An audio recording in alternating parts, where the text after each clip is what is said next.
13 problèmes de couple qui peuvent être résolus facilement. Tous les couples traversent des crises, petites ou grandes. Certains divorcent 2 ou 3 ans après s'être mariés, tandis que d'autres passent une vie entière ensemble. Alors quel est le secret pour vivre heureux et amoureux pour toujours ? Nous avons consulté les meilleurs conseillers matrimoniaux du monde et ils nous ont présenté 13 des problèmes les plus courants auxquels les couples font face et comment les surmonter. Mais avant d'entrer dans le vif du sujet, saisis cette occasion pour t'abonner et activer les notifications pour être au courant de toutes les mises à jour quotidiennes de Sympa et ne plus rater aucune vidéo. Numéro 1, surpoids. En 2017, des chercheurs de l'université de Glasgow ont découvert que les jeunes mariés prennent en moyenne 2 kilos au cours de leur première année de mariage. Plus globalement, les gens mariés pèsent 6 kilos de plus que les célibataires. Les experts attribuent le gain de poids à l'état de confort psychologique que procure une relation stable à long terme. Comment lutter contre les bourrelets post-mariage ? La meilleure façon de se remettre en forme est de faire du vélo, de nager ou de faire des promenades. Et si vous le faites ensemble, c'est encore mieux parce qu'ainsi tu auras toujours une personne à tes côtés qui partagera tes efforts pour avoir un mode de vie plus sain. Vous vous boosterez mutuellement. Numéro 2, problèmes financiers après avoir eu des enfants. Des enquêtes menées par NerdWallet, un outil de conseil financier en ligne reconnu, ont montré que les couples ne sont presque jamais financièrement préparés à avoir des enfants. Et cela n'a pas grand-chose à voir avec le montant de leur salaire. Les familles de classe moyenne et les familles à faible revenu font particulièrement face à un manque d'argent après avoir eu des enfants. La solution est simple. Commence à épargner bien avant la naissance de ton premier enfant et sois astucieux lors de tes achats. Par exemple, il sera beaucoup moins cher d'acheter une poussette, un lit d'enfant, des vêtements et d'autres articles de première nécessité d'occasion que neufs. C'est une option d'autant plus judicieuse que tu t'apercevras rapidement que les enfants grandissent plus vite que tu ne le penses. Numéro 3, conflit avec la belle-mère. Ah là là, combien d'histoires et de blagues as-tu entendu sur le redoutable monstre ?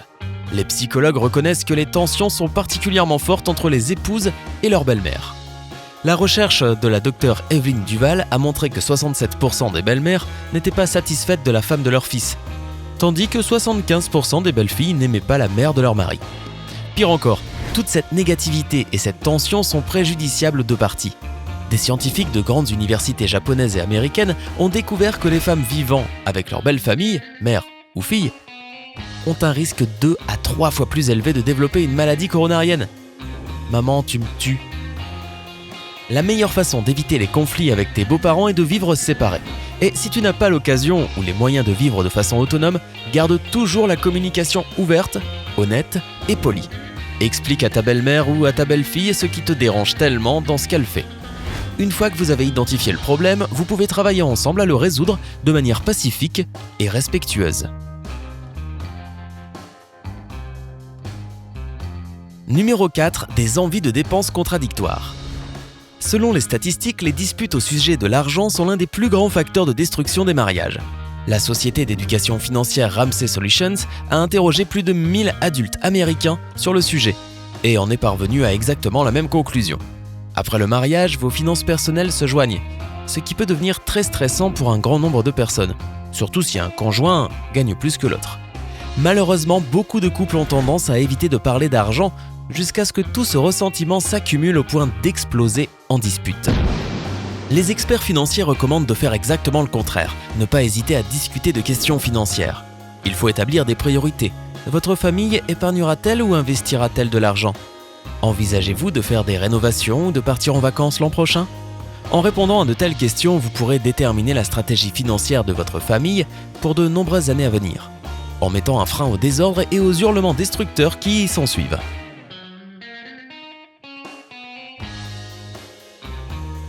Numéro 5, s'énerver au sujet des habitudes de l'un et l'autre. Des heures passées à jouer à des jeux vidéo, à voir des matchs, à scroller sur les réseaux sociaux ou à travailler sur un projet artistique, ces passe-temps qui au départ t'ont attiré chez ton partenaire peuvent commencer à te déranger après quelques temps. Les psychologues ont constaté que même si cela se produit chez de nombreux couples, cela ne veut pas dire que l'amour est terminé. En réalité, un partenaire qui a ses propres centres d'intérêt est aussi une bonne chose, mais nous y reviendrons un peu plus tard. Que faire dans cette situation ? Du calme, on se détend. Ne te permets pas de te sentir jaloux que ton amour s'intéresse à autre chose qu'à toi. Si tu es irrité ou jaloux de sa passion pour un certain loisir, tu devrais peut-être tout simplement en trouver un pour toi. Ce qui nous amène à notre prochain point.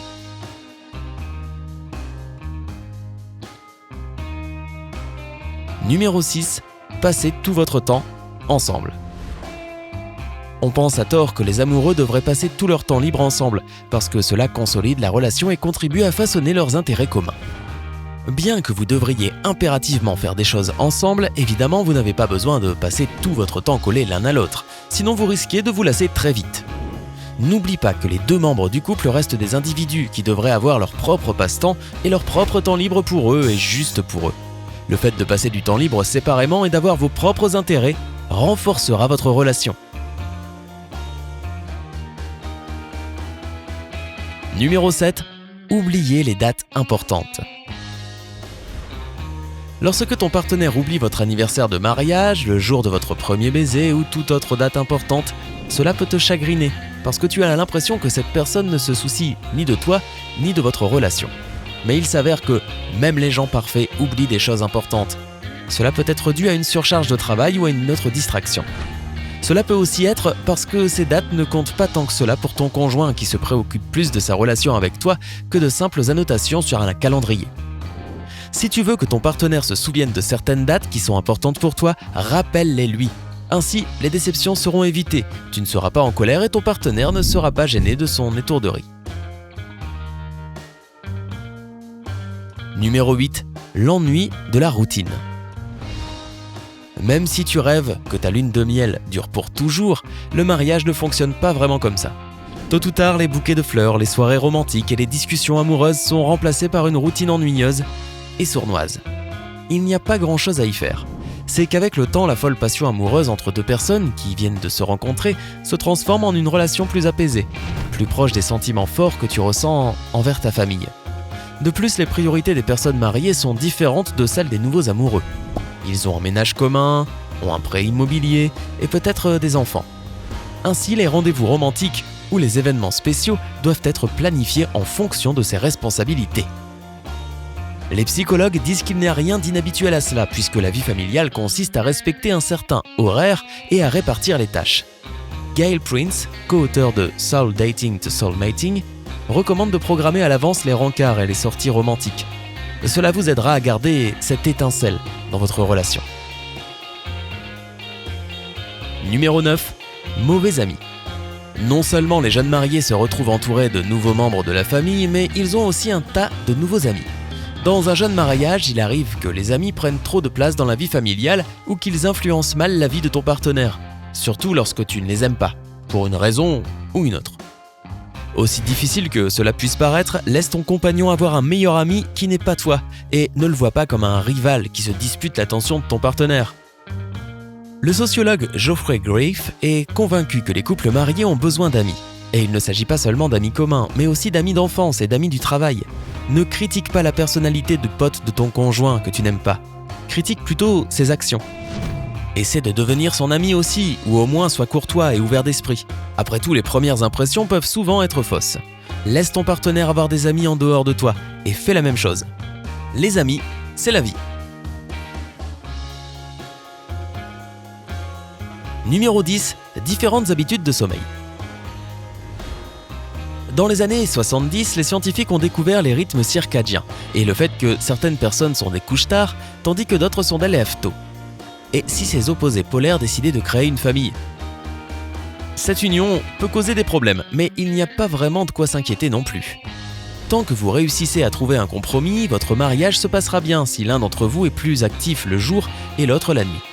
Par exemple, tire profit du temps où ton conjoint dort pour faire quelque chose d'utile pour la famille ou tes passe-temps. Des psychologues expérimentaux et des chercheurs sur le sommeil, le docteur Frederick Brown et sa femme, la docteure Cynthia Lajambe, ont eux-mêmes testé cette approche et l'ont recommandée à d'autres. Numéro 11. Répartition inégale des tâches ménagères. Bien que nous ayons fait de gros progrès pour devenir une société progressiste au XXIe siècle, les stéréotypes sexistes sur qui fait quoi dans la famille sont encore assez répandus. On s'attend à ce qu'une femme assure le confort de la maison, même avec son travail à temps plein, tandis qu'un homme doit ramener l'argent du foyer. Bien sûr, il s'agit là d'une absurdité démodée et peu logique qui peut mener à des conflits et à des attentes déraisonnables.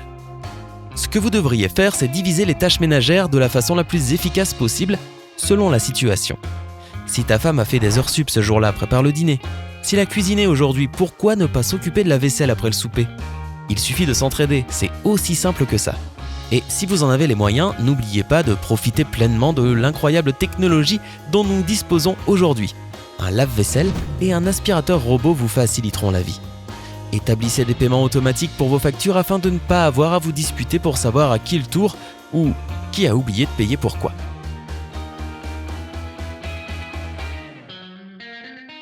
Numéro 12, petite dispute insignifiante. Tu sais comment ça se passe. Au début d'une relation, même les petits défauts et les habitudes farfelues de ton partenaire te semblent adorables. Mais après quelques mois de vie commune, rien ne t'agace plus.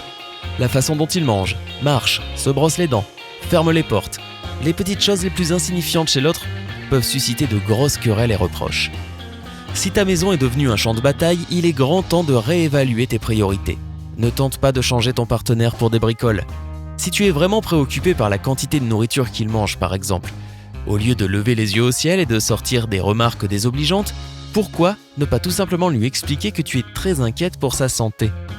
La patience et le respect des sentiments de ton partenaire sont les choses qui vous permettront de libérer votre mariage d'une crise et de mettre fin aux mesquineries et prises de tête. Numéro 13.